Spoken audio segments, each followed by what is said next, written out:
ਕਮਾਵੰਦੇ। ਜਮ ਡੰਡ ਲੱਗੈ ਤਿਨ ਆਏ। ਜੇ ਸਤਿਗੁਰ ਸੇਵਨ ਸੇ ਉਬਰੇ। ਹਰ ਸੇ ਲਿਵ ਲਾਏ। ਹਉਮੈ ਕਰਮ ਕਮਾਵੰਦੇ। ਜਮ ਡੰਡ ਲੱਗੈ ਤਿਨ ਆਏ। ਜੇ ਸਤਿਗੁਰ ਸੇਵਨ ਸੇ ਉਬਰੇ। ਹਰ ਸੇ ਲਿਵ ਲਾਏ। ਮਨ ਰੇ ਗੁਰਮੁਖ ਨਾਮ ਧਿਆਏ। ਤੁਰ ਪੂਰਬ ਕਰਤੈ ਲਿਖਿਆ। ਤਿੰਨਾ ਗੁਰਮਤਿ ਨਾਮ ਸਮਾਏ। ਰਹਾਉ ਤੁਰ ਪੂਰਬ ਕਰਤੈ ਲਿਖਿਆ।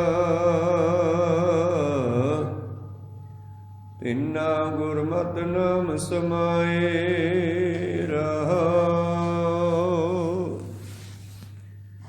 ਵਾਹਿਗੁਰੂ ਜੀ ਕਾ ਖਾਲਸਾ ਵਾਹਿਗੁਰੂ ਜੀ ਕੀ ਫਤਿਹ। ਆਓ ਗੁਰੂ ਪਿਆਰੇ, ਗੁਰੂ ਸਵਾਰੇ, ਸਤਸੰਗੀ ਜਨੋ,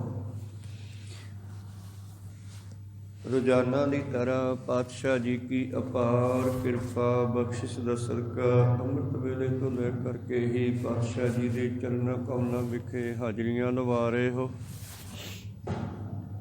ਆਪ ਜੀ ਅੰਮ੍ਰਿਤ ਵੇਲੇ ਦੇ ਨਿਤਨੇਮ ਉਪਰੰਤ ਪਵਿੱਤਰ ਆਸਾ ਜੀ ਕੀ ਵਾਰ ਕੇ ਸ਼ਬਦ ਕੀਰਤਨ ਸਰਵਣ ਕਰ ਰਹੇ ਸੀ। ਉਪਰੰਤ ਚੱਲ ਰਹੀ ਲੜੀਵਾਰ ਕਥਾ ਮੁਤਾਬਕ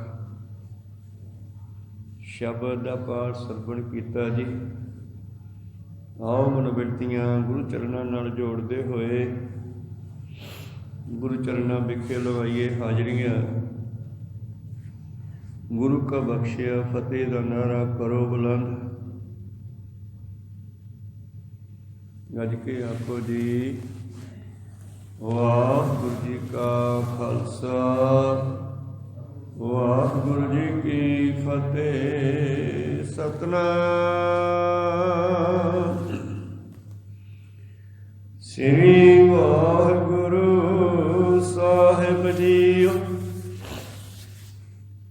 ਸ੍ਰੀ ਰਾਗ ਮਹਲਾ ਤੀਜਾ। ਹਉਮੈ ਕਰਮ ਕਮਾਵੰਦੇ। ਜਮ ਡੰਡ ਲੱਗੈ ਤਿਨ ਆਏ। ਜੇ ਸਤਿਗੁਰ ਸੇਵਨ ਸੇ ਉਬਰੇ। ਹਰ ਸੇ ਲਿਵ ਲਾਏ। ਮਨ ਰੇ ਗੁਰਮੁਖ ਨਾਮ ਧਿਆਏ। ਤੁਰ ਪੂਰਬ ਕਰਤੈ ਲਿਖਿਆ। ਤਿੰਨਾ ਗੁਰਮਤਿ ਨਾਮ ਸਮਾਏ। ਰਹਾਉ ਤੁਰ ਪੂਰਬ ਕਰਤੈ ਲਿਖਿਆ। ਤਿੰਨਾ ਗੁਰਮਤਿ ਨਾਮ ਸਮਾਏ। ਰਹਾਉ। ਵਾਹਿਗੁਰੂ ਇਹ ਪਵਿੱਤਰ ਬਚਨ ਰਾਗ ਸ਼੍ਰੀ ਰਾਗ ਤੀਸਰੇ ਪਾਤਸ਼ਾਹ ਨਿਬਾਣਿਆਂ ਦੇ ਮਾਣ, ਨਿਥਾਣਿਆਂ ਦੇ ਤਾਣ, ਨਿਓਟਿਆਂ ਦੀ ਓਟ ਸਤਿਗੁਰੂ ਸ਼੍ਰੀ ਗੁਰੂ ਅਮਰਦਾਸ ਮਹਾਰਾਜ ਜੀ ਦੇ ਉਚਾਰਨ ਕੀਤੇ ਹੋਏ ਇਹਨਾਂ ਬਚਨਾਂ ਰਾਹੀਂ ਧੰਨ ਧੰਨ ਸ਼੍ਰੀ ਗੁਰੂ ਗ੍ਰੰਥ ਸਾਹਿਬ ਜੀ ਮਹਾਰਾਜ ਆਪਣੇ ਪਵਿੱਤਰ ਅੰਗ 65 ਕੀ ਉਪਦੇਸ਼ ਬਖਸ਼ਿਸ਼ ਕਰਦੇ ਹਨ ਕਿ ਸਜ਼ਾ ਕੌਣ ਭੋਗਦਾ ਹੈ। ਜਮਦੰਡ ਮਤਲਬ ਸਜ਼ਾ।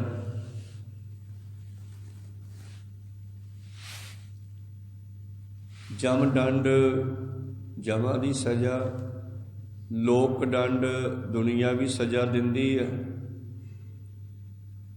ਔਰ ਰਾਜ ਦੰਡ ਸਰਕਾਰ ਵੀ ਸਜ਼ਾ ਦਿੰਦੀ ਹੈ। ਕਿਹਨਾਂ ਨੂੰ? ਜਿਨ੍ਹਾਂ ਨੇ ਇਹ ਮੰਨ ਲਿਆ ਕਿ ਮੈਂ ਕਰਦਾ, ਮੈਂ ਕੀਤਾ। ਲਗਭਗ ਮਨੁੱਖ ਹੰਕਾਰ ਦੇ ਵਿੱਚ ਆ ਕੇ ਗੱਲ ਕਰਦਾ ਕਿ ਮੇਰੇ ਬਿਨਾਂ ਦੁਨੀਆ ਨਹੀਂ ਚੱਲਦੀ, ਮੇਰੇ ਬਿਨਾਂ ਸੰਸਾਰ ਨਹੀਂ ਚੱਲਦਾ, ਜੇ ਮੈਂ ਨਾ ਹੋਵਾਂ ਤੇ ਕੁਛ ਵੀ ਨਾ ਹੋਵੇ। ਇਹ ਹੈ ਹੰਕਾਰ ਦੇ ਵਚਨ।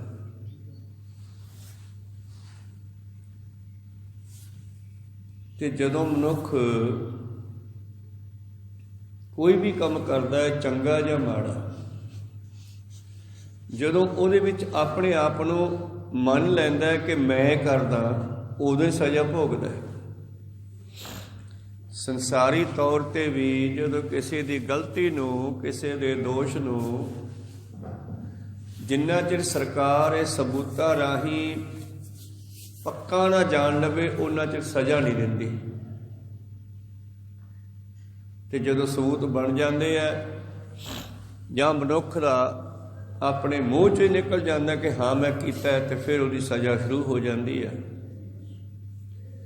ਚਲੋ ਇੱਥੇ ਤਾਂ ਸਰਕਾਰਾਂ ਸਬੂਤ ਇਕੱਠੇ ਕਰਦੀਆਂ ਫਿਰ ਸਜ਼ਾ ਦਿੰਦੀਆਂ, ਪਰ ਪਰਮੇਸ਼ਰ ਤਾਂ ਇੱਕ ਐਸਾ ਸੀਸੀ ਕੈਮਰੇ ਸਾਡੇ ਅੰਦਰ ਹੀ ਫਿੱਟ ਕਰ ਦਿੱਤੇ,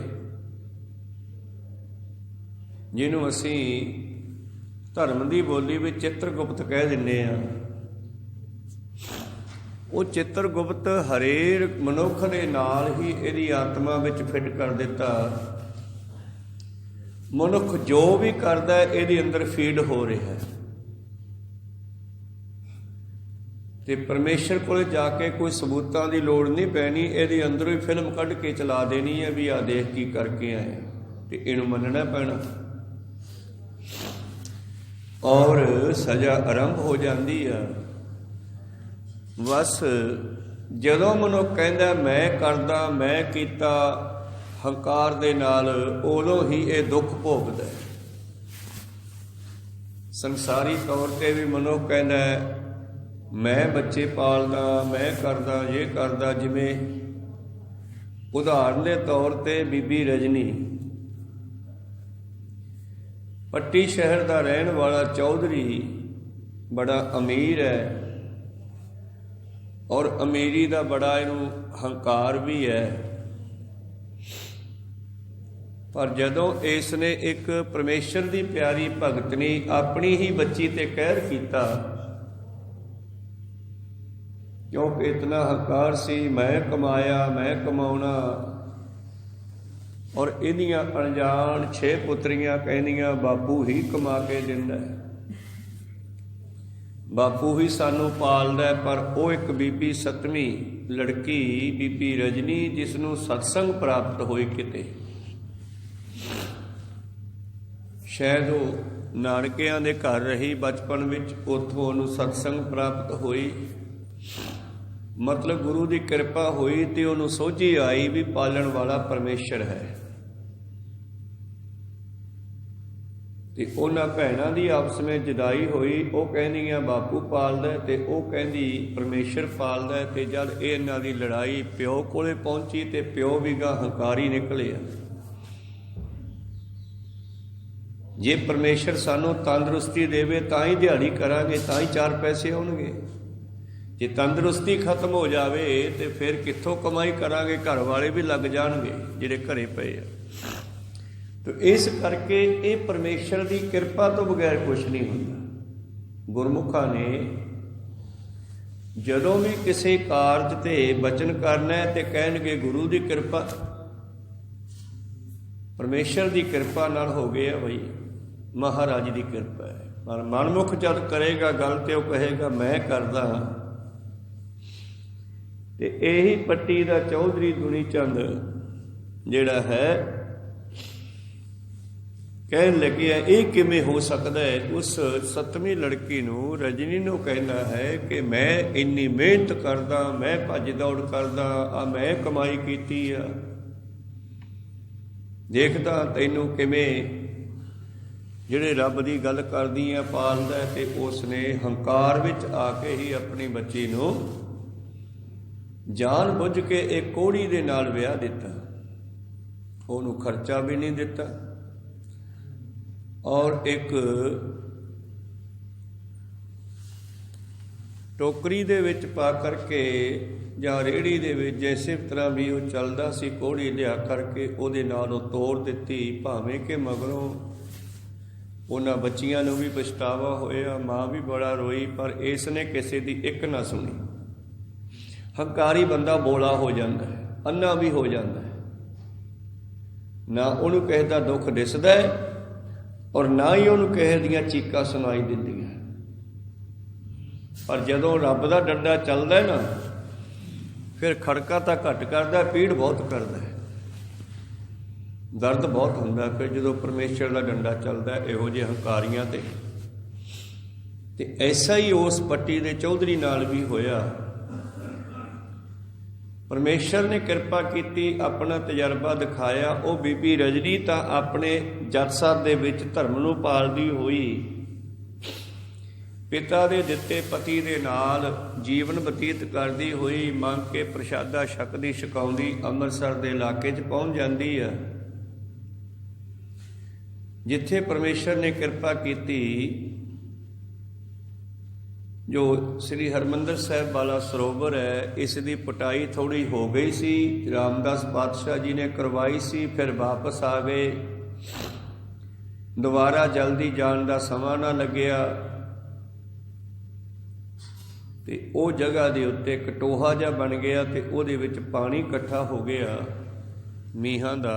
ਉਹ ਛਪੜੀ ਜੀ ਬਣ ਗਈ ਤੇ ਆਪਣੇ ਘਰ ਵਾਲੇ ਨੂੰ, ਜਿਹੜਾ ਕਿ ਬੜਾ ਹੀ ਭਿਆਨਕ ਕੋਹੜ ਦਾ ਬਿਮਾਰ ਸੀ, ਮੱਖੀਆਂ ਭਿੰਡ ਗਈਆਂ ਸੀ, ਪਿੰਡਾਂ ਵਿੱਚ ਨਾਲ ਨਹੀਂ ਸੀ ਲੈ ਕੇ ਜਾਂਦੀ, ਉਹਨੂੰ ਕਿਤੇ ਰੱਖ ਜਾਂਦੀ, ਬਿਠਾ ਜਾਂਦੀ, ਖਾਰੀ ਸਮੇਤ ਛੱਡ ਜਾਂਦੀ ਔਰ ਆ ਮੰਗ ਲਿਆਉਂਦੀ। ਤੇ ਜਦ ਅੱਜ ਮੰਗਣ ਗਈ ਤੇ ਮੁੜ ਕੇ ਆਈ ਤੇ ਕੀ ਵੇਖਦੀ ਹੈ, ਉਹਦਾ ਪਤੀ ਉਹ ਕੋਹੜੀ ਉੱਥੇ ਨਹੀਂ ਹੈਗਾ ਤੇ ਇੱਕ ਨੌਜਵਾਨ ਜਿਹੜਾ ਹੈ ਟੋਕਰੀ ਮੂਧੀ ਮਾਰ ਕੇ, ਖਾਰੀ ਮੂਧੀ ਮਾਰ ਕੇ ਉਹਦੇ ਵਿੱਚ ਉਹਦੇ ਉੱਤੇ ਬੈਠਾ ਹੈ। ਤੇ ਸੁਭਾਵ ਕੀ ਹੈ ਕਿ ਉਦੋਂ ਕੋਹੜ ਦਾ ਕੋਈ ਇਲਾਜ ਨਹੀਂ ਸੀ, ਫਿਰ ਠੀਕ ਕਿਵੇਂ ਹੋ ਗਿਆ? ਕਹਿਣ ਲੱਗੀ, ਤੂੰ ਮੇਰੇ ਪਤੀ ਨੂੰ ਮਾਰਿਆ, ਮੈਂ ਦੱਸ ਕਿੱਥੇ? ਉਹ ਕਹਿੰਦਾ, ਮੈਂ ਹੀ ਤੇਰਾ ਪਤੀ ਹਾਂ। ਦੋਨਾਂ ਦੀ ਲੜਾਈ ਹੋਣ ਲੱਗੀ ਤੇ ਉਸ ਵੇਲੇ ਸਤਿਗੁਰੂ ਅਰਜਨ ਦੇਵ ਜੀ ਮਹਾਰਾਜ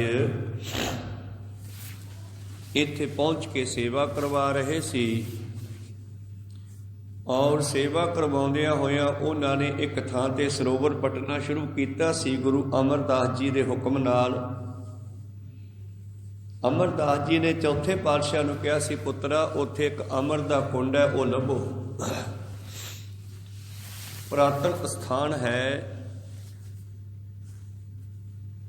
ਸਰਯੁਗ ਦੇ ਸਮੇਂ ਦਾ, ਉੱਥੇ ਅੰਮ੍ਰਿਤ ਹੈ। ਅੰਮ੍ਰਿਤ ਦੀ ਇਹ ਤਾਕਤ ਹੈ ਕਿ ਉਹ ਜ਼ਖਮਾਂ ਨੂੰ ਠੀਕ ਕਰ ਦਿੰਦਾ ਹੈ, ਸਰੀਰ ਨੂੰ ਅੰਦਰੋਂ ਬਾਹਰੋਂ ਤੰਦਰੁਸਤ ਕਰ ਦਿੰਦਾ ਹੈ। ਇਹ ਅੰਮ੍ਰਿਤ ਦੀ ਤਾਕਤ ਹੈ। ਤਾਂ ਉਹ ਲੱਭਣਾ ਸ਼ੁਰੂ ਕੀਤਾ ਤੇ ਇੱਧਰ ਇਹਨਾਂ ਦੀ ਲੜਾਈ ਹੋ ਗਈ ਦੋਨਾਂ ਬੱਚਿਆਂ ਦੀ। ਸਿੱਖ ਕੁਝ ਲੱਕੜਾਂ ਚੁੱਕਦੇ ਫਿਰਦੇ ਸੀ, ਜੰਗਲਾਂ 'ਚੋਂ ਇਕੱਠੀਆਂ ਕਰਦੇ ਫਿਰਦੇ ਸੀ ਲੰਗਰ ਵਾਸਤੇ। ਉਹਨਾਂ ਨੇ ਲੜਾਈ ਸੁਣੀ ਤੇ ਉਹਨਾਂ ਨੇ ਕਿਹਾ, ਲੜਦੇ ਕਿਉਂ ਹੈ? ਇੱਥੇ ਸਤਿਗੁਰੂ ਅਰਜਨ ਦੇਵ ਮਹਾਰਾਜ ਜੀ ਬਿਰਾਜਮਾਨ ਹੈ, ਸੇਵਾ ਕਰਵਾ ਰਹੇ ਹਨ ਉਹਨਾਂ ਦੀ। ਚਰਨ ਵਿੱਚ ਜਾਓ, ਸ਼ਨ ਵਿੱਚ ਜਾਓ, ਉਹਨਾਂ ਤੋਂ ਫੈਸਲਾ ਕਰਾ ਲਓ। ਤੇ ਉਹਨਾਂ ਨੇ ਜਾ ਕੇ ਆਪਣੀ ਇਹ ਜਿਹੜੀ ਹੈ ਲੜਾਈ ਦੀ ਗੱਲ ਸਤਿਗੁਰਾਂ ਦੇ ਚਰਨਾਂ ਵਿੱਚ ਰੱਖੀ। ਲੜਕੀ ਕਹਿੰਦੀ ਹੈ ਕਿ ਇਹਨੇ ਮੇਰਾ ਪਤੀ ਮਾਰ ਕੇ ਸਿੱਟਤਾ, ਉਹ ਤਾਂ ਜਮਾ ਕੋਹੜੀ ਸੀ, ਹੱਥ ਪੈਰ ਵਿੰਗੇ ਸਨ। ਉਹ ਕਹਿਣ ਲੱਗਿਆ, ਜੀ ਮੈਂ ਹੀ ਹਾਂ। ਉਹ ਉੱਥੇ ਇੱਕ ਛੱਪੜੀ ਦੇ ਕਿਨਾਰੇ ਮੈਨੂੰ ਇਹ ਛੱਡ ਗਈ ਸੀ ਤੇ ਮੈਂ ਦੇਖਿਆ ਉਹਦੇ ਵਿੱਚ ਕੁਝ ਕਾਲੇ ਕਾਂ ਚੁੱਭੀ ਲਾਉਂਦੇ ਆ ਤੇ ਜਦ ਉੜਦੇ ਆ ਉਹਨਾਂ ਦਾ ਰੰਗ ਚਿੱਟਾ ਹੋਣ ਲੱਗਿਆ। ਤੇ ਮੈਂ ਸੋਚਿਆ ਵੀ ਇਹਦੇ ਵਿੱਚ ਕੋਈ ਕਰਾਮਾਤੀ ਸ਼ਕਤੀ ਲੱਗਦੀ ਆ, ਇਸ ਪਾਣੀ ਦੇ ਵਿੱਚ ਕੋਈ ਤਾਕਤ ਹੈ। ਤੇ ਮੈਂ ਉਹਦੇ ਵਿੱਚ ਚੁੱਭੀ ਲਾ ਲਈ ਤੇ ਮੇਰੇ ਸਾਰੇ ਜ਼ਖਮ ਠੀਕ ਹੋ ਗਏ, ਅੰਗ ਪੈਰ ਸਿੱਧੇ ਹੋ ਗਏ। ਮਹਾਰਾਜ ਕਹਿੰਦੇ ਸਤਿਗੁਰੂ ਅਰਜਨ ਦੇਵ ਜੀ ਨੇ 2 ਮਿੰਟ ਧਿਆਨ ਲਾ ਕੇ ਸੋਚਿਆ। ਇਹ ਵੀ ਲਿਖਿਆ ਇਤਿਹਾਸ ਵਿੱਚ ਕਿ ਉਹਨਾਂ ਨੇ ਗੁਰੂ ਅਮਰਦਾਸ ਜੀ ਨੂੰ ਪੁੱਛਿਆ, ਮਹਾਰਾਜ ਜੀ ਕੀ ਘਟਨਾ ਹੈ? ਤਾਂ ਕਹਿਣ ਲੱਗੇ, ਇਹੀ ਤਾਂ ਉਹ ਥਾਂ ਹੈ ਜਿੱਥੇ ਤੁਹਾਡੇ ਪਿਤਾ ਨੇ ਟੱਕ ਲਾਇਆ ਸੀਗਾ, ਇੱਥੇ ਹੀ ਅੰਮ੍ਰਿਤ ਕੁੰਡ ਹੈ। ਅਸਲ ਵਿੱਚ ਇਹ ਅੰਮ੍ਰਿਤ ਦੀ ਕਰਾਮਾਤ ਹੈ। ਤਾਂ ਗੁਰੂ ਅਰਜਨ ਦੇਵ ਜੀ ਨੇ ਫਿਰ ਉਹਨਾਂ ਦੀ ਲੜਾਈ ਖਤਮ ਕਰਕੇ ਉਹਨੂੰ ਦੱਸਿਆ ਕਿ ਅਸਲ ਵਿੱਚ ਇਹ ਅੰਮ੍ਰਿਤ ਕੁੰਡ ਹੈ ਜਿੱਥੇ ਠੀਕ ਹੋਇਆ। ਅੱਜ ਪਰਮੇਸ਼ਰ ਨੇ ਤੁਹਾਡੇ ਰਾਹੀਂ ਜ਼ਾਹਰ ਕਰ ਦਿੱਤੀ, ਗੱਲ ਪ੍ਰਗਟ ਹੋ ਗਈ। ਕੱਲ੍ਹ ਨੂੰ ਸਾਨੂੰ ਉਹ ਦਿਖਾਇਓ ਕਿੱਥੇ ਹੈ। ਤੇ ਫਿਰ ਉਹ ਬੱਚੇ ਉੱਥੇ ਰਹੇ ਦੋਨੇ।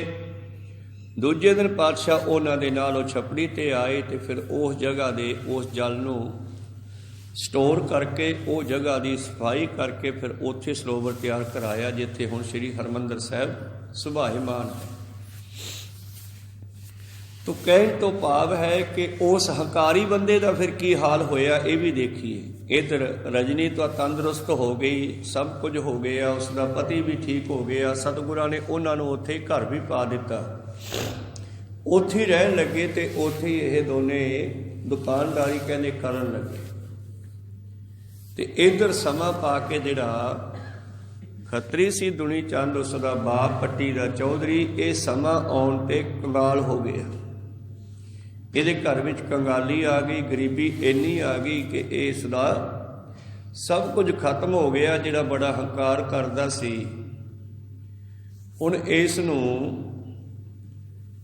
ਦੰਡ ਭਾਵ ਸਜ਼ਾ ਮਿਲਣੀ ਸ਼ੁਰੂ ਹੋਈ ਔਰ ਇਹ ਵੀ ਦਰ ਦਰ ਦਾ ਮੰਗਤਾ ਬਣ ਗਿਆ। ਹੁਣ ਮੰਗਦਾ ਫਿਰਦਾ ਤੇ ਮੰਗਦਾ ਮੰਗਦਾ ਕਹਿੰਦੇ ਉਸ ਇਲਾਕੇ 'ਚ ਪਹੁੰਚਿਆ ਜਿੱਥੇ ਅੰਮ੍ਰਿਤਸਰ ਵਸਾਉਣਾ ਸ਼ੁਰੂ ਕੀਤਾ ਸੀਗਾ।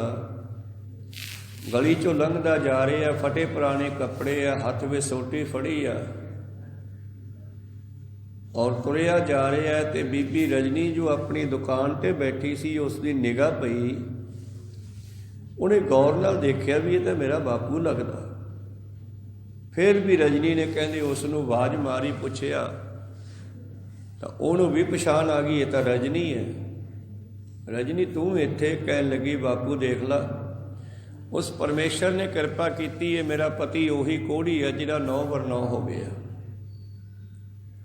ਤੇ ਤੂੰ ਹੰਕਾਰ ਨਾਲ ਕਹਿੰਦਾ ਸੀ ਮੈਂ ਪਾਲਦਾ, ਤੇ ਹੁਣ ਤੂੰ ਆਪਣੇ ਢਿੱਡ ਪਾਲਣ ਜੋਗਾ ਵੀ ਨਹੀਂ ਰਿਹਾਗਾ। ਚਲੋ ਖੈਰ, ਉਸ ਬੱਚੀ ਨੇ ਆਪਣੇ ਪਿਤਾ ਦੀ ਫੇਰ ਵੀ ਸੰਭਾਲ ਕੀਤੀ। ਕਹਿਣ ਤੋਂ ਭਾਵ ਹੈ ਕਿ ਮਨੁੱਖ ਕਦੋਂ ਦੁਖੀ ਹੁੰਦਾ ਹੈ? ਜਦੋਂ ਹੰਕਾਰ ਕਰਦਾ ਹੈ। ਹਰਜੂ ਹੰਕਾਰ ਨਾ ਭਾਵੀ, ਵੇਦ ਕੂਕ ਸੁਣਾਵੇ। ਹਰੀ ਨੂੰ ਹੰਕਾਰ ਚੰਗਾ ਨਹੀਂ ਲੱਗਦਾ। ਸਾਰੇ ਧਾਰਮਿਕ ਗ੍ਰੰਥ, ਵੇਦ, ਪੁਰਾਣ, ਕੁਰਾਨ, ਗੁਰੂ ਗ੍ਰੰਥ ਸਾਹਿਬ ਜੀ ਮਹਾਰਾਜ, ਇਹ ਸਾਰੇ ਇੱਕੋ ਗੱਲ ਕਹਿੰਦੇ ਹੈ ਕਿ ਹੰਕਾਰ ਠੀਕ ਨਹੀਂ। ਹਉਮੈ ਕਰਮ ਕਮਾਵੰਦੇ, ਜਮ ਡੰਡ ਲੱਗੈ ਤਿਨ ਆਏ। ਜਿਹੜੇ ਹੰਕਾਰ ਕਰਦੇ ਆ ਉਹ ਸਜ਼ਾ ਭੋਗਦੇ ਅੱਗੇ ਚੱਲ ਕੇ। ਜਦੋਂ ਕੋਈ ਹੰਕਾਰ ਦੇ ਵਿੱਚ ਕਿਸੇ ਨੂੰ ਮਾਰ ਦਿੰਦਾ ਹੈ, ਆਪਣੀ ਗੱਲ ਛੁਪਾਈ ਹੁੰਦੀ ਹੈ ਕਾਫੀ ਲੰਬੇ ਸਮੇਂ ਤੋਂ, ਪਰ ਇੱਕ ਦਿਨ ਕੁਦਰਤੀ ਹੰਕਾਰ ਦੇ ਵਿੱਚ ਉਹਦੇ ਆਪਣੇ ਮੂੰਹ ਚੋਂ ਨਿਕਲ ਜਾਂਦਾ ਹਾਂ ਯਾਰ ਮੈਂ ਕੀਤਾ, ਤੇ ਤੁਰੰਤ ਹੀ ਉਹ ਸਜ਼ਾ ਦਾ ਹੱਕਦਾਰ ਹੋ ਜਾਂਦਾ ਹੈ। ਰਾਜ ਦੰਡ, ਸਰਕਾਰ ਦੀ ਸਜ਼ਾ ਫਿਰ ਉਸ ਨੂੰ ਮਿਲਣੀ ਸ਼ੁਰੂ ਹੋ ਜਾਂਦੀ ਹੈ। ਤੇ ਬਾਕੀ ਪਰਮੇਸ਼ਰ ਦੇ ਘਰ ਵਿੱਚ ਹਨੇਰ ਨਹੀਂ ਹੈ, ਉੱਥੇ ਤਾਂ ਮਨੁੱਖ ਦੇ ਨਿੱਕੇ ਨਿੱਕੇ ਕਰਮ ਦਾ ਫਲ ਮਿਲਦਾ ਹੈ। ਪ੍ਰੀਤਮ ਜੀ ਤਾਂ ਇੱਥੋਂ ਤੱਕ ਕਹਿੰਦੇ ਨੇ ਕਿ ਇੱਕ ਤਿਲ ਨਹੀਂ ਭੰਨੈ ਘਾਲੇ। ਪਰਮੇਸ਼ਰ ਇੱਕ ਤਿਲ ਜਿੰਨਾ ਵੀ ਕਿਸੇ ਦਾ ਹਿਸਾਬ ਕਿਤਾਬ ਨਹੀਂ ਰੱਖਦਾ।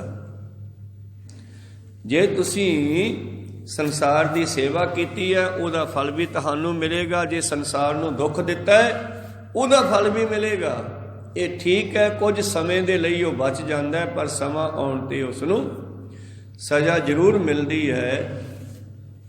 ਮਾੜੀਆਂ ਸਰਕਾਰਾਂ ਨੂੰ ਸ਼ਾਹਜਹਾਂ, ਗੁਰੂ ਪਿਆਰਿਓ, ਕਿਸੇ ਵੇਲੇ ਬੜਾ ਹੰਕਾਰੀ ਸੀ ਔਰ ਇਸ ਨੇ ਹਰਗੋਬਿੰਦ ਸਾਹਿਬ ਜੀ ਦੇ ਨਾਲ 4 ਜੰਗ ਵੀ ਕੀਤੇ ਨੇ। ਕਹਿੰਦਾ ਸੀ ਮੇਰੇ ਵਰਗਾ ਰਾਜਾ ਕੋਈ ਨਹੀਂ, ਔਰ ਇਸ ਨੇ ਗੁਰਬਾਣੀ ਦੇ ਉੱਤੇ ਟੀਕਾ ਕੀਤਾ, ਟਿੱਪਣੀ ਕੀਤੀ, ਤਰਕ ਕੀਤਾ ਕਿ ਨਦਰ ਉਪੱਠੀ ਜੇ ਕਰੇ ਸੁਲਤਾਨਾ ਕਾ ਹੋ ਕਰਾਏਗਾ। ਆ ਸਾਡੀ ਵਾਰ ਦਾ ਬਚਨ। ਇਹ ਕਹਿੰਦੇ ਕਿਵੇਂ ਹੋ ਸਕਦਾ? ਰਾਜਿਆਂ ਨੂੰ ਇੰਨੀ ਕਮਜ਼ੋਰੀ ਕਿਵੇਂ ਆ ਸਕਦੀ ਆ? ਰਾਜਿਆਂ ਨੂੰ ਕਿਵੇਂ ਕੋਈ ਘਾਹੀ ਬਣਾ ਸਕਦਾ ਹੈ? ਸਤਿਗੁਰੂ ਪਾਤਸ਼ਾਹ ਜੀ ਕਹਿਣ ਲੱਗੇ ਇੱਦਾਂ ਹੋ ਸਕਦਾ, ਕੋਈ ਵੱਡੀ ਗੱਲ ਨਹੀਂ। ਨਦਰ ਉਪੱਠੀ ਜੇ ਕਰੇ ਸੁਲਤਾਨਾ ਕਾਹੂ ਕਰਾਇੰਦਾ, ਦਰ ਮੰਗਣ ਭਿੱਖ ਨ ਪਾਇੰਦਾ, ਦਰ ਮੰਗਣ ਭਿੱਖ ਨ ਪਾਇੰਦਾ। ਹੁਣ ਉਹਨੇ ਇਸ ਗੱਲ ਤੇ ਤਰਕ ਕੀਤਾ ਤੇ ਅਕਾਲ ਪੁਰਖ ਨੇ ਉਸੇ ਨੂੰ ਤਜਰਬਾ ਕਰਾਤਾ। ਅੱਗੇ ਚੱਲ ਕੇ ਸ਼ਾਹਜਹਾਂ ਨੂੰ ਉਸਦੇ ਪੁੱਤਰ ਔਰੰਗਜ਼ੇਬ ਨੇ ਕੈਦ ਕੀਤਾ, 3 ਭਰਾਵਾਂ ਨੂੰ ਮਾਰ ਕੇ। ਦਾਰਾ ਸ਼ਕੋਹ ਭਗਤੀ ਭਾਵਨਾ ਵਾਲਾ ਬੰਦਾ ਸੀ, ਉਸ ਨੂੰ ਵੀ ਮਾਰਿਆ ਇਸ ਨੇ, ਔਰ ਆਪਣੇ ਪਿਓ ਦੇ ਕੋਲ ਉਹਦਾ ਸਿਰ ਥਾਲੀ 'ਚ ਧਰ ਕੇ ਭੇਜਤਾ ਦੁੱਖ ਦੇਣ ਵਾਸਤੇ। ਔਰ ਉਸ ਨੂੰ 1 ਲੱਪ ਛੋਲਿਆਂ ਦੀ ਰੋਜ਼ ਤੇ 1 ਪਿਆਲਾ ਪਾਣੀ ਦਾ ਦਿੱਤਾ ਜਾਂਦਾ ਪੀਣ ਨੂੰ। ਜੇਲ੍ਹ ਦੇ ਵਿੱਚ ਬਿਠਾ ਦਿੱਤਾ, ਆਪ ਗੱਦੀ ਤੇ ਬਹਿ ਗਿਆ। ਔਰ ਇੱਕ ਦਿਨ ਉਹਦੇ ਕੋਲੋਂ ਕੁਦਰਤੀ ਪਾਣੀ ਡੁੱਲ ਗਿਆ ਤੇ ਇਹਨੇ ਦੁਬਾਰਾ ਪਾਣੀ ਮੰਗਿਆ ਤੇ ਕਹਿੰਦਾ ਸ਼ਾਹੀ ਪੀ ਕੇ ਸਾਰ ਲੈ। ਉਹਨੂੰ ਕਲਮ ਦਵਾ ਦਿੱਤੀ ਗਈ, ਸ਼ਾਹੀ ਦਿੱਤੀ ਗਈ। ਉਹ ਕੁਝ ਨਾ ਕੁਝ ਲਿਖਦਾ ਰਹਿੰਦਾ ਵਿੱਚ ਬੈਠਾ। ਤਾਂ ਗੁੱਸੇ ਵਿੱਚ ਆ ਕੇ ਔਰੰਗਜ਼ੇਬ ਕਹਿੰਦਾ ਇਹਦੀ ਜੇਲ੍ਹ ਬਦਲੋ, ਚਲੋ ਇਹਨੂੰ ਵੱਡੀ ਜੇਲ੍ਹ 'ਚ ਭੇਜੋ। ਜਿਵੇਂ ਛੋਟੀਆਂ ਛੋਟੀਆਂ ਦੇ ਜੇਲ੍ਹਾਂ ਵੀ ਹੈ, ਵੱਡੀ ਜੇਲ੍ਹ ਇੱਕ ਤਿਹਾੜ ਜੇਲ੍ਹ ਵੀ ਹੈ। ਕਹਿੰਦੇ ਇਹਨੂੰ ਵੱਡੀ ਜੇਲ੍ਹ ਛੱਡ ਕੇ ਆਓ। ਤੇ ਹੁਣ ਜਿਹਦਾ ਰਾਜ ਹੈ ਉਸੇ ਦਾ ਹੁਕਮ ਚੱਲਦਾ। ਕਿਸੇ ਵੇਲੇ ਹੁਕਮ ਸ਼ਾਹਜਹਾਂ ਵੀ ਚਲਾਉਂਦਾ ਸੀ, ਪਰ ਅੱਜ ਔਰੰਗਜ਼ੇਬ ਦਾ ਚੱਲਦਾ ਹੈ। ਤੇ ਸਿਪਾਹੀ ਉਸ ਨੂੰ ਮੁਸ਼ਕਾਂ ਬੰਨ੍ਹ ਕੇ ਪਿੱਛੋਂ ਹੱਥ ਬੰਨ੍ਹ ਕੇ ਲੈ ਤੁਰੇ। ਤੇ ਅੱਜ ਇਸ ਨੇ ਖਾਧਾ ਕੁਝ ਨਹੀਂ ਸੀਗਾ, ਇਸ ਕਰਕੇ ਭੁੱਖ ਵੀ ਲੱਗੀ ਹੋਈ ਸੀ। ਤੇ ਜਿਸ ਰਸਤੇ 'ਚੋਂ ਜਾ ਰਹੇ ਆ ਕਹਿੰਦੇ ਉੱਥੇ ਛੋਲਿਆਂ ਦੇ ਖੇਤ ਸਨ, ਕੱਚੇ ਕੱਚੇ ਛੋਲਿਆਂ ਦੇ ਪੌਦੇ ਉਗਰੇ ਹੋਏ ਸਨ, ਹਜੇ ਟਾਟਾ ਨਹੀਂ ਸੀ। ਉੱਤੇ ਤੋੜ ਕੇ ਆਪਾਂ ਸਬਜ਼ੀ ਬਣਾ ਲੈਂਦੇ ਹਾਂ, ਭੁਰਜੀ ਵਗੈਰਾ। ਇਸ ਤਰ੍ਹਾਂ ਕੱਚਾ ਛੋਲੂਆ ਹਜੇ ਸੀ। ਤੇ ਜਦ ਇਹਦੀ ਨਿਗਾਹ ਪਈ ਤੇ ਖਾਣ ਵਾਲੀ ਚੀਜ਼ ਨੂੰ ਵੇਖ ਕੇ ਭੁੱਖ ਚਮਕ ਪੈਂਦੀ ਆ, ਤੇ ਇਹਦੇ ਅੰਦਰ ਭੁੱਖ ਚਮਕੀ। ਹੁਣ ਸਿਪਾਹੀਆਂ ਨੂੰ ਹੁਕਮ ਨਹੀਂ ਇਹਨੂੰ ਕੁਝ ਦਿੱਤਾ ਜਾਵੇ ਖਾਣ ਨੂੰ, ਇਸ ਕਰਕੇ ਮੁਸ਼ਕਾਂ ਬੰਨੀਆਂ ਹੋਈਆਂ ਲਈ ਜਾਂਦੇ ਆ। ਪਰ ਇੱਕ ਚੀਜ਼ ਨੂੰ ਉਹ ਰੋਕ ਨਹੀਂ ਸਕਦੇ। ਇਹ ਕਹਿਣ ਲੱਗਿਆ ਮੈਂ ਬਾਥਰੂਮ ਜਾਣਾ, ਮੈਂ ਥੋੜ੍ਹਾ ਖੇਤਾਂ ਵਿੱਚ ਬਾਥਰੂਮ ਜਾਇਆ।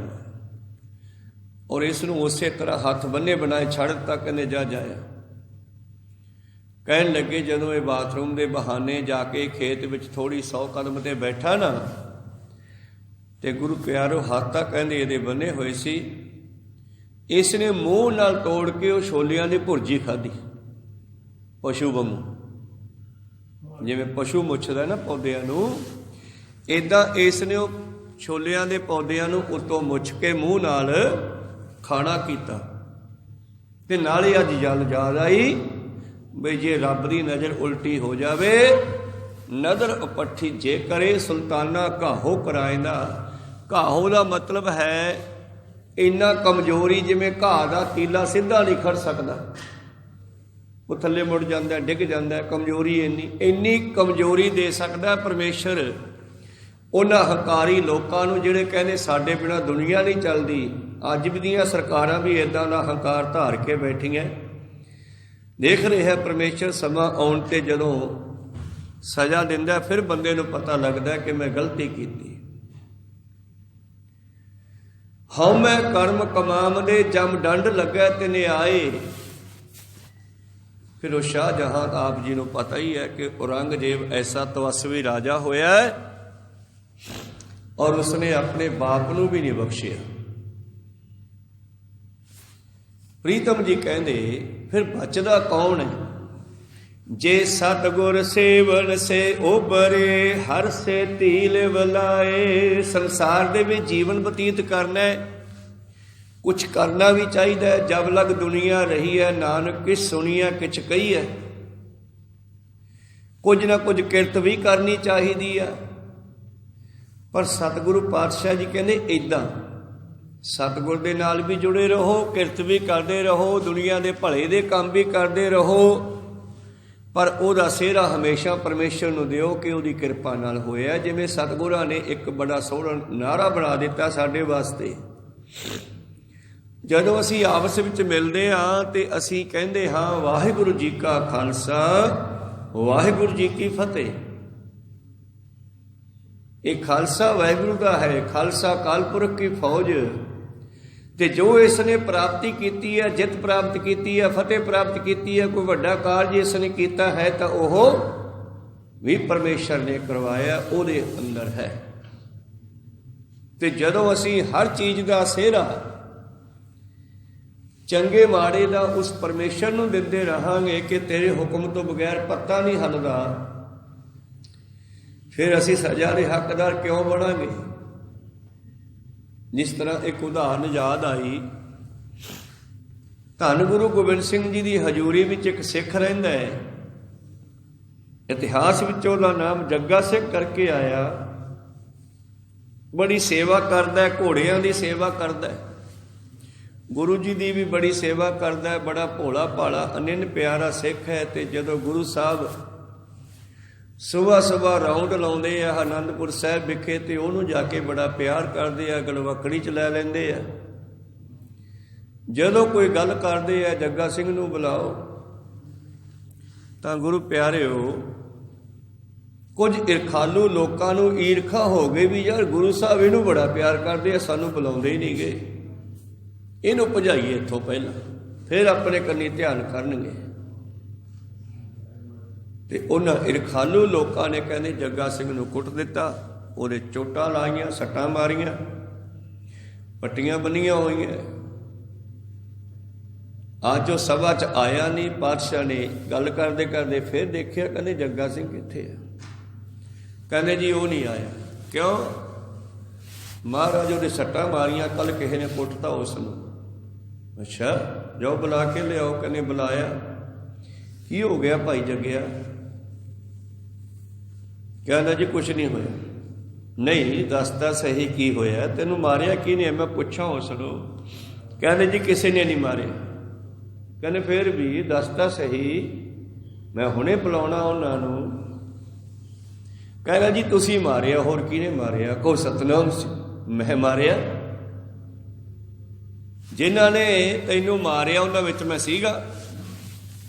ਕਹਿੰਦਾ ਜੀ ਤੁਸੀਂ ਤਾਂ ਹਰ ਥਾਂ ਤੇ ਹੀ ਹੋ, ਤੁਹਾਡੇ ਹੁਕਮ ਤੋਂ ਬਗੈਰ ਪਤਾ ਨਹੀਂ ਹੱਲਦਾ। ਭਾਵ ਉਸ ਨੇ ਈਰਖਾ ਬਸ ਉਹਨਾਂ ਦਾ ਨਾਂ ਵੀ ਨਹੀਂ ਦੱਸਿਆਗਾ ਵੀ ਕਿਹਨੇ ਮਾਰਿਆ। ਭਾਵੇਂ ਗੁਰੂ ਸਾਹਿਬ ਜਾਨੀ ਜਾਨ ਸਰਬ ਉਹਨਾਂ ਬੰਦਿਆਂ ਨੂੰ ਖੜੇ ਕਰ ਲਿਆ, ਪੁੱਛਿਆ ਵੀ ਤੁਸੀਂ ਕਿਉਂ ਮਾਰਿਆ? ਕਹਿੰਦੇ ਜੀ ਤੁਸੀਂ ਹਰੇਕ ਗੱਲ ਤੇ ਜੱਗਾ ਸਿੰਘ ਕਰਦੇ ਰਹਿੰਦੇ ਹੋ। ਪਾਤਸ਼ਾਹ ਕਹਿੰਦੇ ਪਿਆਰ ਪਤਾ ਕਿੰਨਾ ਕਰਦਾ ਹੈ? ਜਦ ਘੋੜਿਆਂ ਦੀ ਸੇਵਾ ਕਰਦਾ ਹੈ, ਖਰਖਰਾ ਕਰਦਾ ਹੈ, ਮੁੱਠੀ ਚਾਪੀ ਕਰਦਾ ਹੈ, ਉਹਨਾਂ ਨੂੰ ਦਾਣਾ ਪਾਣੀ ਪਾਉਂਦਾ ਹੈ। ਆਓ ਮੇਰੇ ਪਾਤਸ਼ਾਹ ਦੇ ਘੋੜੇ, ਆਓ ਮੈਂ ਤੁਹਾਡੀਆਂ ਲੱਤਾਂ ਘੁੱਟਦੇ ਹਾਂ, ਤੁਸੀਂ ਕੰਮ ਕਰਕੇ ਆਏ ਹੋ, ਸਤਿਗੁਰ ਦੀ ਸੇਵਾ ਕਰਕੇ ਆਏ ਹੋ, ਮੈਂ ਤੁਹਾਡੀ ਸੇਵਾ ਕਰਦੇ ਹਾਂ। ਇਹ ਗੱਲ ਤੇ ਮੈਨੂੰ ਯਾਦ ਕਰਦਾ ਰਹਿੰਦਾ। ਤੇ ਤੁਸੀਂ ਘੰਟਾ 2 ਘੰਟੇ ਕੀਰਤਨ ਕਰਕੇ ਕਥਾ ਕਰਕੇ ਕਹਿ ਦਿੰਦੇ ਹੋ ਹੁਣ ਤਾਂ ਥੱਕ ਗਏ, ਸੌਂ ਜੀਏ। ਕਹੋ ਸਤਨਾਮ ਸਿੰਘ। ਸਾਚ ਕਹੋ ਸੁਣ ਲਿਓ ਸਭ ਹੈ ਜਿਨ ਪ੍ਰੇਮ ਕੀਓ ਤੇ ਨਹੀਂ ਪ੍ਰਪਾਇਓ। ਮੈਂ ਉਹਨਾਂ ਨੂੰ ਹੀ ਪਿਆਰ ਕਰਦਾ ਜਿਹੜੇ ਮੈਨੂੰ ਪਿਆਰ ਕਰਦੇ। ਇਹ ਪ੍ਰੇਮ ਦੀ ਖੇਡ ਹੈ। ਸਤਿਗੁਰੂ ਪਾਤਸ਼ਾਹ ਜੀ ਕਹਿੰਦੇ ਸਿੱਖੋ, ਜਿਹੜੇ ਸਤਿਗੁਰ ਨੂੰ ਸਿਮਰਦੇ ਹਨ, ਜਿਹੜੇ ਸਤਿਗੁਰ ਦੀ ਸੇਵਾ ਕਰਦੇ ਹਨ, ਔਰ ਸਤਿਗੁਰ ਕੀ ਸੇਵਾ ਸੰਗਤ ਕੀ ਸੇਵਾ ਹੀ ਹੈ, ਸੰਗਤ ਕੀ ਸੇਵਾ ਹੀ ਸਤਿਗੁਰ की सेवा है। सतगुर की सेवा सफल है जे को करे चित लाए। जे सतगुर सेवन से उबरे हर सेती लिवलाए। मन रे गुरमुख नाम ते आए ताते आमना। आ तैनू मैं साखियां सुनाउणा, कुछ तैनू भी अकल आ जावे। सुन साखी मन जा प्यार। आ मना प्यार नाल उस परमेश्वर नू जपीए। अजामल उधरिया कह एक बार। अजामल ने एक बारी नरैन कहा सी, वो तर गया। गणका उधरी हर कहे तोत। गणका एक तोता रख के उसनू राम राम जपाउंदी सी, इहदे नाल ही तर गई। मन सिमर तू होहे मोख मना, तू भी सिमर लिया कर, तेरी भी मुक्ति हो जाए। सो इस करके ਇੱਥੇ ਮਨ ਨੂੰ ਸੰਬੋਧਨ ਕਰਕੇ ਤੀਸਰੇ ਪਾਤਸ਼ਾਹ ਜੀ ਕਹਿੰਦੇ, ਮਨ ਰੇ ਗੁਰਮੁਖ ਨਾਮ ਤੇ ਆਏ, ਆਮਣਾ ਗੁਰੂ ਦੇ ਲੜ ਲੱਗੀਏ, ਗੁਰਮੁਖ ਬਣੀਏ, ਗੁਰੂ ਨੂੰ ਅੱਗੇ ਰੱਖੀਏ। ਬਈ ਬੜਾ ਸੋਹਣਾ ਕੀਰਤਨ ਕਰਦੇ ਹੋ। ਹਾਂ ਮੈਂ ਕਰਦਾ, ਮੈਂ ਸਿੱਖਿਆ। ਦੂਜਾ ਬੰਦਾ ਕਹਿੰਦਾ ਬਈ ਗੁਰੂ ਦੀ ਕਿਰਪਾ ਹੈ, ਉਹਦੀ ਕਿਰਪਾ ਦੇ ਨਾਲ ਹੀ ਇਹ ਸਭ ਕੁਝ ਆ ਗਿਆ। ਕੋ ਸਤਨਾਮ, ਕਰਨਾ ਤਾਂ ਗੁਰੂ ਨਹੀਂ ਹੈ ਨਾ ਸਾਰਾ ਕੁਝ, ਪਰ ਮਨੁੱਖ ਦੇ ਬਸ ਇੰਨਾ ਕਹਿਣ 'ਚ ਫਰਕ ਹੈ। ਜੇ ਹੰਕਾਰ ਹੈ ਤੇ ਫਿਰ ਕਹੂਗਾ ਮੈਂ ਕਰਦਾ, ਤੇ ਜੇ ਗੁਰਮਤ ਆ ਗਈ, ਮੜਮਤ ਨਿਕਲ ਗਈ, ਫਿਰ ਕਹੂਗਾ ਹਾਂ ਭਾਈ ਇਹ ਗੁਰੂ ਦੀ ਕਿਰਪਾ ਸਾਰੀ, ਗੁਰੂ ਕਿਰਪਾ ਸਦਕਾ ਹੀ ਹੋ ਰਿਹਾ ਹੈ। ਮੇਰੇ ਪ੍ਰੀਤਮ ਜੀ ਕਹਿੰਦੇ, ਸਿੱਖੋ ਆਓ ਇਸ ਮਨ ਨੂੰ ਪਰਮੇਸ਼ਰ ਨਾਲ ਜੋੜੀਏ। ਸਤਿਗੁਰਾਂ ਨੇ ਬੜੀ ਸੋਹਣੀ ਰਚਨਾ ਬਾਣੀ ਦੀ ਕੀਤੀ, ਔਰ ਜਦੋਂ ਮਨ ਨੂੰ ਸੰਬੋਧਨ ਕੀਤਾ ਤੇ ਜਿਹੜਾ ਵੀ ਇਸ ਬਾਣੀ ਨੂੰ ਪੜ੍ਹੇਗਾ ਉਹ ਆਪਦੇ ਮਨ ਨੂੰ ਸੰਬੋਧਨ ਹੀ ਕਰੇਗਾ। ਮੈਂ ਆਪਦੇ ਨੂੰ ਕਰਾਂਗਾ, ਤੁਸੀਂ ਸੁਣ ਕੇ ਆਪਦੇ ਮਨ ਨੂੰ ਕਰੋਗੇ, ਕਿਉਂਕਿ ਮਨ ਆਪਣੇ ਸਾਰਿਆਂ ਕੋਲੇ ਹੈ। ਮਨ ਰੇ ਗੁਰਮੁਖ ਨਾਮ ਧਿਆਏ, ਆ ਮਨਾ ਗੁਰੂ ਵਾਲੇ ਬਣ ਕੇ ਹਰੀ ਦਾ ਸਿਮਰਨ ਕਰੀਏ। ਤੁਰ ਪੂਰਬ ਕਰਤੈ ਲਿਖਿਆ, ਤਿਨ ਗੁਰਮਤਿ ਨਾਮ ਸਮਾਏ। ਜੇ ਤੇਰੇ ਭਾਗਾਂ ਵਿੱਚ ਹੈ ਤਾਂ, ਕਿਉਂਕਿ ਬਿਨਾਂ ਭਾਗਾਂ ਤੋਂ ਤਾਂ ਸਤਸੰਗ ਵੀ ਨਹੀਂ ਹੁੰਦੀ। ਬਿਨ ਭਾਗਾ ਸਤਸੰਗ ਨ ਲੱਭੈ, ਬਿਨ ਸੰਗਤ ਮੈਲ ਭਰੀਜੈ ਜੀਓ। ਇਸ ਕਰਕੇ ਮੇਰੇ ਪ੍ਰੀਤਮ ਜੀ ਕਹਿੰਦੇ, ਸਿੱਖੋ ਆਓ ਉਸ ਪਰਮੇਸ਼ਰ ਨਾਲ ਜੁੜਨਾ ਕਰੀਏ।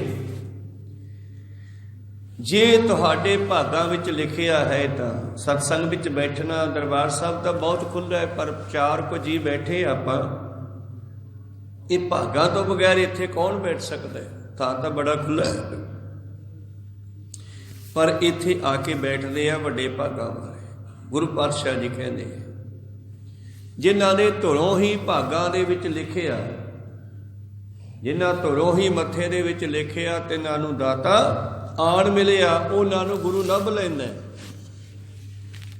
10ਵੇਂ ਪਾਤਸ਼ਾਹ ਜੀ ਜਦ ਹੇਮਕੁੰਡ ਸਾਹਿਬ ਤੋਂ ਮਾਤਲੋਕ ਵਿੱਚ ਆ ਕੇ ਦੂਸਰਾ ਜਨਮ ਧਾਰਨ ਕਰਦੇ ਆ, ਪਿਛਲੇ ਜਨਮ ਦੀ ਗੱਲ ਆਪਣੀ ਦੱਸਦੇ ਆ ਕਿ ਉਹਨਾਂ ਨਾਲ 7 ਰਿਸ਼ੀ ਹੋਰ ਵੀ ਸੇਵਾ ਕਰਦੇ ਸਨ, ਉੱਥੇ ਭਜਨ ਕਰਦੇ ਸਨ। ਜਦ ਪਤਾ ਲੱਗਿਆ ਕਿ ਬਖਸ਼ੇ ਤਪਸਵੀ ਜੀ ਜਾਣਗੇ ਸਾਡੇ ਵਿੱਚੋਂ ਮਾਤਲੋਕ ਨੂੰ, ਤਾਂ ਉਹਨਾਂ ਰਿਸ਼ੀਆਂ ਨੇ ਬੇਨਤੀ ਕੀਤੀ, ਮਹਾਰਾਜ ਅਸੀਂ ਕੀ ਕਰਾਂਗੇ, ਤੁਹਾਡੇ ਬਿਨਾਂ ਸਾਡਾ ਜੀ ਨਹੀਂ ਲੱਗਣਾ, ਤੁਸੀਂ ਜਾ ਰਹੇ ਹੋ। ਧੰਨ ਗੁਰੂ ਗੋਬਿੰਦ ਸਿੰਘ ਮਹਾਰਾਜ ਜੀ ਕਹਿੰਦੇ, ਕੋਈ ਗੱਲ ਨਹੀਂ, ਤੁਸੀਂ ਵੀ ਸਰੀਰ ਤਿਆਗ ਦਿਓ। ਇਹ ਹੁਣ ਇਹਨਾਂ ਸਰੀਰਾਂ ਨੂੰ ਤਿਆਗ ਕੇ ਮਾਤਲੋਕ ਵਿੱਚ ਜਨਮ ਲੈ ਲਓ, ਮੈਂ ਤੁਹਾਨੂੰ ਆਪੇ ਲੱਭ ਲਵਾਂਗਾ। ਗੁਰੂ ਲੱਭ ਲੈਂਦਾ, ਸਾਨੂੰ ਭੁੱਲ ਜਾਂਦਾ, ਗੁਰੂ ਜਾਣਦਾ। ਇੱਕ ਸ਼ਹਿਰ ਦੇ ਵਿੱਚ ਗਏ ਨਾ ਧੰਨ ਗੁਰੂ ਨਾਨਕ ਦੇਵ ਜੀ ਮਹਾਰਾਜ, ਤੇ ਮਰਦਾਨੇ ਨੂੰ ਕਹਿੰਦੇ, ਮਰਦਾਨਿਆ ਇੱਥੇ ਇੱਕ ਝੰਡਾ ਵਾਢੀ ਆ, ਜਾਂ ਉਹਨੂੰ ਲੈ ਕੇ ਆ ਸੱਦ ਕੇ। ਭਾਈ ਮਰਦਾਨਾ ਜੀ ਲੱਭਦੇ ਹੋਏ ਘਰ ਪੁੱਛ ਪਛਾ ਕੇ ਉਹਦੇ ਘਰੇ ਪਹੁੰਚ ਜਾਂਦੇ ਆ, ਤੇ ਕੋਈ ਬੰਦਾ ਉਹਨੂੰ ਉਹਦੇ ਘਰੇ ਛੱਡੇ ਆਉਂਦਾ ਹੈ, ਤੇ ਉਹ ਪੁੱਛਦਾ, ਭਾਈ ਝੰਡਾ ਤੇਰਾ ਨਾਂ ਹੈ? ਕਹਿੰਦੇ ਹਾਂ। ਤੈਨੂੰ ਮੇਰੇ ਮਾਲਕ ਨੇ ਸੱਦਿਆ। ਉਹ ਕਹਿੰਦਾ, ਤੁਸੀਂ ਕੌਣ ਹੋ? ਕਹਿੰਦੇ, ਅਸੀਂ ਪੰਜਾਬੋਂ ਆਏ ਹਾਂ, ਨਨਕਾਣਾ ਸਾਹਿਬ ਤੋਂ। ਉਹ ਕਹਿੰਦਾ, ਮੇਰੀ ਤਾਂ ਕੋਈ ਜਾਣ ਪਛਾਣ ਨਹੀਂ, ਮੈਂ ਤਾਂ ਜਾਣਦਾ ਨਹੀਂ, ਉਹ ਕੌਣ ਹੈ? ਕਹਿੰਦੀ, ਉਹ ਗੁਰੂ ਨਾਨਕ ਦੇਵ ਜੀ ਹਨ। ਮਰਦਾਨੇ ਦਾ ਬੜਾ ਸੁੰਦਰ ਜਵਾਬ ਸੀ, ਕਹਿੰਦੇ, ਤੂੰ ਨਹੀਂ ਜਾਣਦਾ, ਪਰ ਉਹ ਤੈਨੂੰ ਜਾਣਦੇ ਆ। ਜੇ ਮੈਨੂੰ ਭੇਜਿਆ ਐਵੇਂ ਥੋੜ੍ਹਾ ਹੀ ਭੇਜਿਆ ਹੈਗਾ, ਸਿੱਧਾ ਤੇਰੇ ਕੋਲੇ ਭੇਜਿਆ। ਝੰਡੇ ਵਾਢੀ ਨੂੰ ਸੱਦ ਕੇ ਲਿਆ, ਝੰਡੇ ਤਰਖਾਣ ਨੂੰ ਸੱਦ ਕੇ ਲਿਆ ਜਾ ਕੇ। ਫਿਰ ਝੰਡਾ ਮਿਲਣ ਵਾਸਤੇ ਆਇਆ। ਗੁਰੂ ਪਿਆਰਿਓ,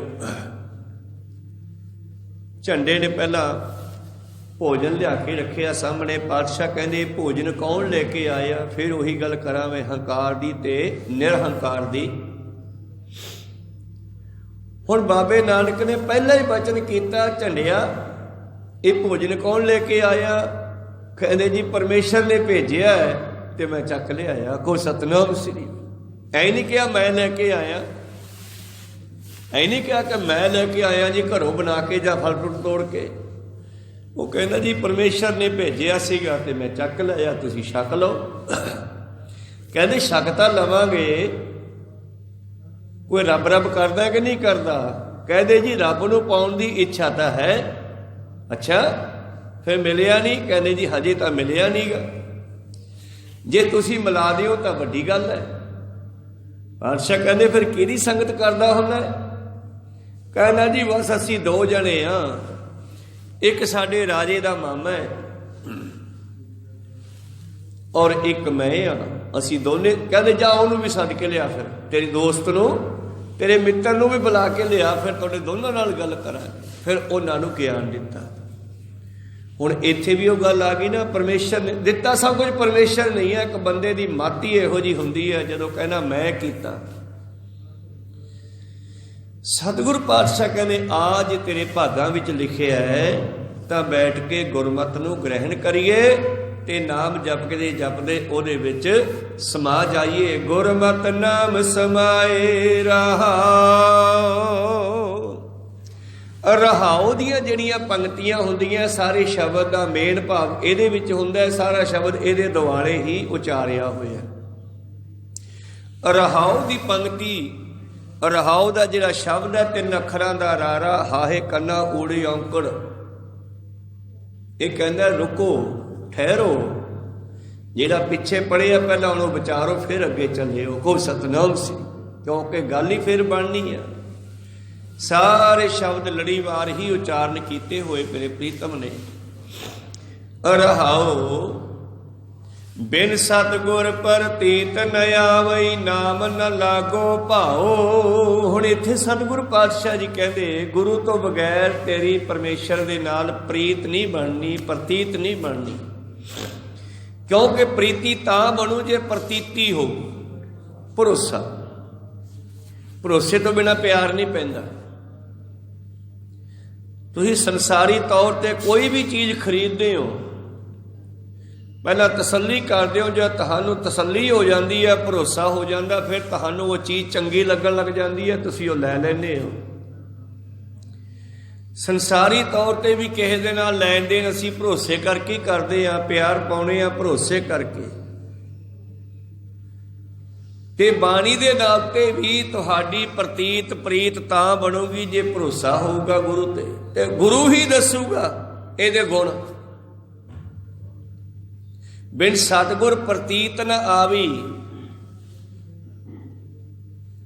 सतगुर की प्रतीत न आईया शब्द न लागो भाओ। हुण पहला तो गुरु ते भरोसा करना पऊगा। पर सच जाने हो गुरु नानक वर्गा गुरु किते नहीं मिलना आपां नूं। को सतनाम सी, किधरे भटकण दी लोड़ नहीं। अज बाणी गुरु गुरु है बाणी, इस बाणी ते भरोसा करो, क्योंकि बाणी दे विच किते भी किसी दा शोषण करन दा इंतजाम नहीं है, बल्कि शोषण करन वालियां नूं टोकिया गया, झिड़किया गया। राजे सिंही मुकद्दम कुत्ते जाए जगायन बैठे सुत्ते।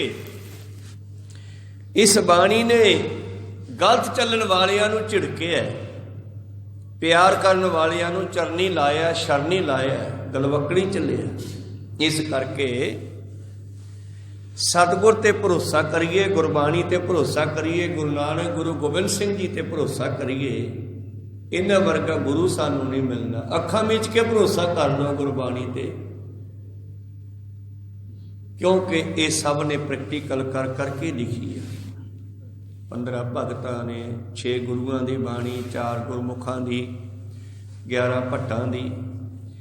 ये सारी बाणी ते जदों असी प्रतीत करके इसनूं जपांगे, धन धन श्री गुरु हरराय साहिब महाराज जी नूं सिख कहण लगे, महाराज जिन्हां नूं बाणी दे अर्थां दी समझ नहीं आउंदी, भला उन्हां दा भला किवें होऊगा। सानूं बाणी दी समझ तां आउंदी नहीं, फिर साडा भला बाणी किवें करूं? ऐ तां दसो। कहण दसदे आ। कुछ दिनों बाद तुरे जा रहे न, रस्ते विच कुछ ठीकरियां पईयां और वो चमक रही है धुप करके। सतगुरु हरराय साहिब जी कहन लगे एक सिख नूं, नाल वाले नूं, कहंदे वो ठीकरा चक के लिया छोटा जिहा। वो सिख गया, वो ठीकरा एडा चक लिया, ਪਾਤਸ਼ਾਹ ਪੁੱਛਦੇ ਆ ਹੁਣ ਉਹਨਾਂ ਸਿੱਖਾਂ ਨੂੰ ਜਿਨ੍ਹਾਂ ਨੇ ਕਿਹਾ ਸੀ ਸਾਨੂੰ ਗੁਰਬਾਣੀ ਦੀ ਸਮਝ ਤਾਂ ਆਉਂਦੀ ਨਹੀਂ, ਭਲਾ ਕਿਵੇਂ ਹੋਊਗਾ। ਪਾਤਸ਼ਾਹ ਕਹਿੰਦੇ ਐ ਦੱਸੋ ਵੀ ਇਹ ਠੀਕਰਾ ਕਾਹਦਾ ਹੈ? ਕਹਿੰਦੇ ਜੀ ਠੀਕਰਾ ਤੌੜੇ ਦਾ ਹੀ ਆ, ਘੜੇ ਦਾ ਹੀ ਆ ਕਿਸੇ ਦਾ। ਕਹਿੰਦੇ ਮੈਂ ਇਹ ਨਹੀਂ ਕਹਿੰਦਾ, ਮੈਂ ਤੁਹਾਨੂੰ ਕਹਿਣਾ ਵੀ ਇਹ ਚਮਕਦਾ ਕਿਉਂ ਹੈ ਵਿੱਚੋਂ, ਇਹਦੇ ਵਿੱਚ ਇੰਨੀ ਚਮਕ ਕਿਉਂ ਹੈ? ਤੋ ਕਿਸੇ ਸਿਆਣੇ ਮਨੁੱਖ ਨੇ ਵਿੱਚੋਂ ਕਿਹਾ ਮਹਾਰਾਜ ਇਹ ਘਿਓ ਵਾਲੇ ਰਿੜਕਣੇ ਦਾ ਠੀਕਰਾ ਹੈ, ਘਿਓ ਵਾਲੇ ਘੜੇ ਦਾ ਠੀਕਰਾ ਹੈ। ਕਿਉਂ? ਮਹਾਰਾਜ ਇਹਦੀ ਚਮਕ ਦੱਸਦੀ ਹੈ ਕਿ ਇਹਦੇ ਵਿੱਚ ਕਦੇ ਨਾ ਕਦੇ ਘਿਓ ਪਾਇਆ ਗਿਆ ਸੀ। ਕੋ ਸਤਨਾਮ ਸੀ, ਉਹ ਘਿਓ ਇਹਦੇ ਵਿੱਚ ਰਚ ਗਿਆ। ਸਮਾਂ ਆਉਣ ਤੇ ਉਹ ਘਿਓ ਇਹਦੇ ਵਿੱਚ ਰਚ ਗਿਆ, ਘੜਾ ਫੁੱਟ ਗਿਆ, ਠੀਕਰੇ ਸਿੱਟ ਦਿੱਤੇ। ਇਹ ਠੀਕਰੇ ਦਾ ਮੂੰਹ ਕਿਤੇ ਸੂਰਜ ਵੱਲ ਹੋ ਗਿਆ ਤੇ ਜਦ ਸੂਰਜ ਦੀ ਧੁੱਪ ਲੱਗੀ ਇਹਦੇ ਅੰਦਰਲਾ ਘਿਓ ਜ਼ਾਹਰ ਹੋ ਗਿਆ, ਚਮਕਣ ਲੱਗ ਪਿਆ। ਬਸ ਕਹਿੰਦੇ ਆਹੀ ਗੱਲ ਹੈ, ਇਹ ਤੁਹਾਡੇ ਸਰੀਰ ਦੇ ਠੀਕਰੇ ਵਿੱਚ ਇਹ ਬਾਣੀ ਰਮ ਜਾਣੀ ਆ। ਤੇ ਜਦੋਂ ਹੀ ਇਸ ਦੇ ਉੱਤੇ ਗੁਰੂ ਦੀ ਨਿਗਾਹ ਪਈ, ਗੁਰੂ ਦੀ ਜੋਤ ਲੱਗੀ, ਗੁਰੂ ਨੇ ਕਿਰਪਾ ਕੀਤੀ ਤਾਂ ਇਹਨੇ ਜ਼ਾਹਰ ਹੋ ਜਾਣਾ, ਅੰਦਰੋਂ ਤੇਰਾ ਉਧਾਰ ਕਰ ਦੇਣਾ। ਕੋ ਸਤਨਾਮ ਸੀ। ਪਤਾ ਲੱਗ ਗਿਆ ਨਾ, ਘੜਾ ਫੁੱਟਣ ਤੇ ਵੀ ਵਿੱਚੋਂ ਘਿਓ ਦੀ ਜਿਹੜੀ ਹੈ ਰਹਿਸ ਗਈ ਨਹੀਂ ਇਹਦੇ ਵਿੱਚੋਂ। ਇਸੇ ਤਰ੍ਹਾਂ ਬਾਣੀ ਦੀ ਸਮਝ ਆਵੇ ਨਾ ਜਾਂ ਨਾ ਆਵੇ, ਬਾਣੀ ਨੂੰ ਪੜ੍ਹਦੇ ਰਹੋ, ਜਾਪ ਨੂੰ ਕਰਦੇ ਰਹੋ। ਵਾਹਿਗੁਰੂ ਵਾਹਿਗੁਰੂ ਵਾਹਿਗੁਰੂ। ਪ੍ਰੀਤਮ ਜੀ ਕਹਿੰਦੇ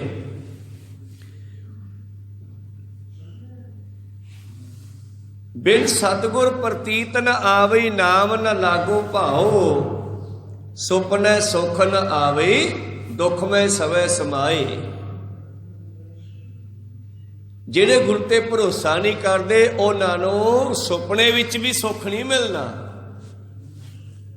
ਪ੍ਰਤੱਖ ਵਿੱਚ ਤਾਂ ਮਿਲਣਾ ਕੀ ਆ? ਕਹਿੰਦੇ ਉਹ ਸੁਪਨੇ ਵਿੱਚ ਵੀ ਦੁਖੀ ਹੋਣਗੇ, ਪ੍ਰਤੱਖ ਵਿੱਚ ਵੀ। ਔਰ ਉਹਨਾਂ ਦੀ ਜ਼ਿੰਦਗੀ ਜਿਹੜੀ ਹੈ ਦੁੱਖਾਂ ਵਿੱਚ ਹੀ ਸੌਣਗੇ, ਦੁੱਖਾਂ ਵਿੱਚ ਹੀ ਜਾਗਣਗੇ। ਦੁੱਖ ਮੈਂ ਸਵੈ ਸਮਾਏ। ਔਰ ਆਪਣੇ ਆਪ ਨੂੰ ਦੁੱਖਾਂ ਦੇ ਵਿੱਚ ਫਸਾ ਲੈਣਗੇ ਉਹ ਲੋਕ ਜਿਹੜੇ ਗੁਰੂ ਤੇ ਭਰੋਸਾ ਨਹੀਂ ਕਰਦੇ।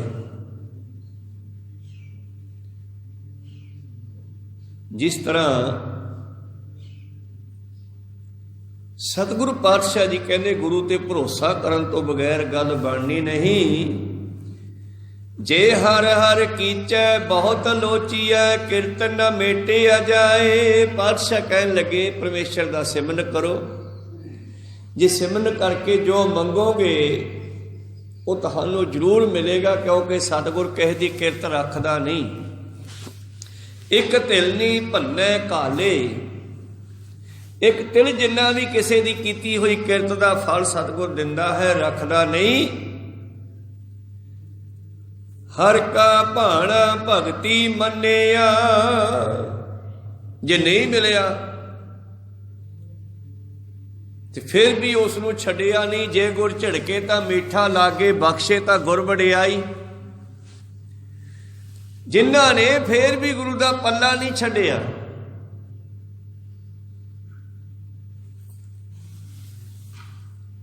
ਬਾਬਾ ਫਰੀਦ ਜੀ ਦਾ ਕਿੱਡਾ ਸੁੰਦਰ ਬਚਨ ਹੈ। ਫਰੀਦਾ ਗਲੀਏ ਚਿੱਕਣ ਦੂਰ ਘਰ ਨਾਲ ਪਿਆਰੇ ਨੇਹੋ, ਚੱਲਾਂ ਤਾਂ ਭਿੱਜੈ ਕੰਬਲੀ ਰਾਹਾਂ ਤਾਂ ਟੁੱਟੈ ਨੇਹੋ। ਅੱਜ ਮੀਂਹ ਪੈ ਗਿਆ, ਗਲੀਆਂ ਚਿੱਕੜ ਹੋ ਗਿਆ, ਅੱਜ ਜੇ ਮੈਂ ਨਾ ਜਾਵਾਂ ਤਾਂ ਠੀਕ ਆ, ਕੱਪੜੇ ਗਿੱਲੇ ਹੋ ਜਾਣਗੇ। ਪਰ ਫੇਰ ਕਹਿੰਦੇ ਯਾਰ ਜੇ ਨਾ ਗਏ ਤਾਂ ਫਿਰ ਨਾਗਾ ਪੈ ਜਾਊ ਤੇ ਗੁਰੂ ਨਾਲੋਂ ਪ੍ਰੇਮ ਟੁੱਟ ਜਾਊਗਾ। 2 ਮਿੰਟ ਸੋਚਣ ਤੋਂ ਬਾਅਦ ਅਗਲਾ ਸ਼ੋਕ ਲੋਕ ਉਚਾਰਦੇ ਐ, ਕੀ ਕਹਿੰਦੇ? ਚੱਲਾਂ ਤਾਂ ਭਿੱਜੈ ਕੰਬਲੀ ਰਾਹਾਂ ਤਾਂ ਟੁੱਟੈ ਨੇਹੋ। ਫਿਰ ਆਪ ਹੀ ਹੱਸਦੇ ਗੱਚਦੇ ਗਾਉਂਦੇ ਨੱਚਦੇ ਕਹਿੰਦੇ ਭਿੱਜੋ ਸਿੱਜੋ ਕੰਬਲੀ ਅੱਲ੍ਹੇ ਬਰਸੋ ਮੇਹੋ। ਕਹਿੰਦੇ ਪਾ ਮੀਂਹ ਵੀ ਪਾ, ਭਿੱਜ ਜਾਣ ਦੇ ਕੱਪੜੇ ਸੁੱਕ ਜਾਣਗੇ, ਘੱਟੋ ਘੱਟ ਪ੍ਰੇਮ ਤਾਂ ਚੱਲਦਾ ਰਹੇਗਾ, ਬਰਕਰਾਰ ਰਹੇਗਾ। ਭਿੱਜੋ ਸਿੱਜੋ ਕੰਬਲੀ ਅੱਲ੍ਹੇ ਬਰਸੋ ਮੇਹੋ, जाए मिला तिना सज्जना टुटो नाही नेहो, और जा करके मैं मालिक नूं मिला ताकि मेरा प्यार ना टुटे। इस करके जिन्हां ने गुरु ते भरोसा कर लिया,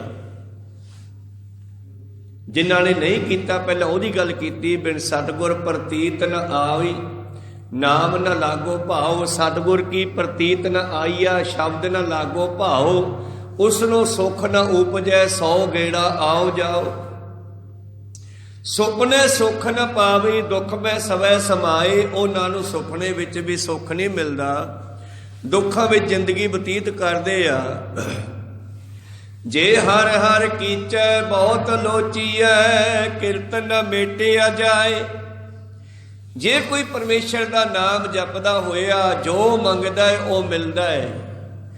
पर याद रखियो, प्रैक्टिकल रूप च कीते हुए कर्म भी अपना काम करते हैं, कर्म भी भोगने पैंदे आ, कर्मां की गति भी देखनी पैंदी है। पर परमेश्वर का नाम ऐसा है, उस दा असर कदे ना कदे जरूर मिलता, तैनों उहदा फल जरूर मिलता जे जपेगा। हर का भाना भगती मन्निया, से भगत भये दर थाए। जिन्हां ने हरि दे भाणे विच रहिंदे होए भगती नहीं छड्डी, ਉਹ ਭਗਤ ਸਤਿਗੁਰ ਦੇ ਦਰ ਤੇ ਪ੍ਰਵਾਨ ਹੋ ਗਏ, ਉਹਨਾਂ ਦੀ ਭਗਤੀ ਥਾਏ ਪੈ ਗਈ। ਤੇ ਕਿਵੇਂ ਥਾਏ ਪਈ, ਅਗਲੇ ਸ਼ਬਦ ਵਿੱਚ ਆਪਾਂ ਕੱਲ ਨੂੰ ਸਰਵਣ ਕਰਾਂਗੇ। ਗੁਰ ਸ਼ਬਦ ਦ੍ਰਿੜਾਵੈ ਰੰਗ ਸਿਓ, ਗੁਰੂ ਕਿਰਪਾ ਕਰਦਾ ਜਦੋਂ ਰੰਗ ਵਿੱਚ ਆ ਕੇ ਉਹ ਸ਼ਬਦ ਦੀ ਜਾਣਕਾਰੀ ਦਿੰਦਾ ਹੈ। ਇਹ ਵੀ ਗੁਰੂ ਦੀ ਕਿਰਪਾ ਨਾਲ ਹੀ ਮਿਲਦਾ, ਬਿਨ ਕਿਰਪਾ ਲਿਆ ਨਾ ਜਾਏ। गुरु की कृपा करके जो शब्द की प्राप्ति होंदी है, फिर पता लगता है। और गुरु तो बगैर जे मनो गुरु वाला नहीं बनता, हंकारी है। फिर ਉਹਦੇ बारे लिखिया, जे 100 अमृत नीरिया भी विखफल लागै धाए। जिमें कौड़ तुमे की बेल आ, ਉਹਨੂੰ खंड का घोल घोल के पानी पाई जाओ, कौड़ तुमे कौड़े ही निकलने हैं। को सतनाम श्री, वो मिठे नहीं होने। भाव जिन्ना चਿਰ ਅਸੀਂ ਗੁਰਮਤਿ ਅਨੁਸਾਰ ਚੱਲਦੇ ਨਹੀਂ, ਸਾਡਾ ਸੁਭਾਅ ਨਹੀਂ ਬਦਲਣਾ। ਸੁਭਾਅ ਉਦੋਂ ਬਦਲਣਾ ਜਦੋਂ ਗੁਰੂ ਵਾਲੇ ਬਣ ਕੇ ਗੁਰਮਤਿ ਅਨੁਸਾਰ ਚੱਲਾਂਗੇ।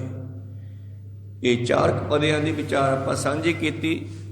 ਰਹਿੰਦੇ 4 ਪਦਿਆਂ ਦੇ ਵਿਚਾਰ ਕੱਲ ਦੇ ਦੀਵਾਨਾਂ ਵਿੱਚ ਸਰਵਣ ਕਰਾਂਗੇ। ਬੋਲਦਿਆਂ ਅਨੇਕਾਂ ਅੱਖਰ ਬਾਹਰ ਘਾਟ ਹੋ ਜਾਂਦੇ। ਸਿੱਖ ਸੰਗਤਾਂ ਤੇ ਸਤਿਗੁਰੂ ਬਖਸ਼ਣ ਜੋਗ ਹੈ, ਬਖਸ਼ ਲੈਣਾ ਜੀ। ਸਮਾਪਤੀ ਕਰੀਏ। ਬਹੁਤ ਬਹੁਤ ਧੰਨਵਾਦ ਜਿਨ੍ਹਾਂ ਨੇ ਹਾਜ਼ਰੀਆਂ ਲਵਾਈਆਂ। ਬੁਲਾਓ ਫਤਿਹ ਪਾਓ ਫਤਿਹ। ਵਾਹਿਗੁਰੂ ਜੀ ਕਾ ਖਾਲਸਾ, ਵਾਹਿਗੁਰੂ ਜੀ ਕੀ ਫਤਿਹ।